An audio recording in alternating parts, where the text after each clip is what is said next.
I'm super excited I got these milled faces in. They turned out beautifully. I can finally do an assembly video to kind of show you guys how I'm putting these together and what the process looks like. So the tools I usually use for this are pliers, a little file, screwdriver, some microfiber towels, and some isopropyl alcohol. To put everything together, I use this golf epoxy, but I'm going to be experimenting with some JB Weld soon, so you might get one of these too. The first step is to remove the supports from the print.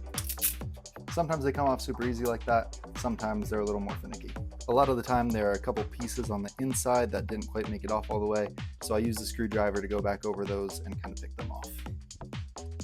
I know it doesn't look perfectly smooth in there, but that's actually on purpose because it lets the epoxy seep in and stick to the metal a little better, so I leave that a little more textured. The next step is to go up to the hole here where the shaft goes in.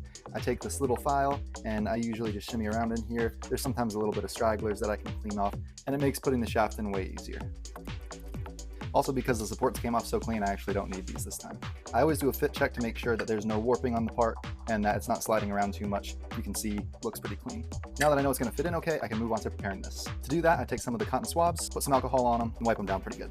Then I take some high grit ceramic sandpaper and give it a good once over. Those little micro cuts mean that the epoxy can get in there and get a better grip on it so it doesn't come out as easily. I almost forgot to check the shaft, so I'll do that real quick. Alright, that went all the way in, so I'm good there. Alright, now the head is finally done, I can move on to the fun part, which is the epoxy.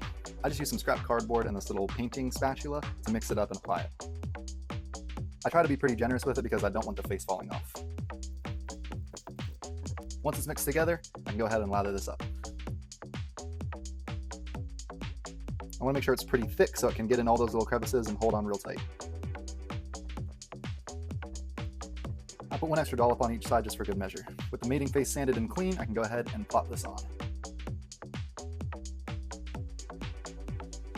Now that it's on, I try to squeeze it in, see if there's a bunch of excess, and then I'm going to clamp it down.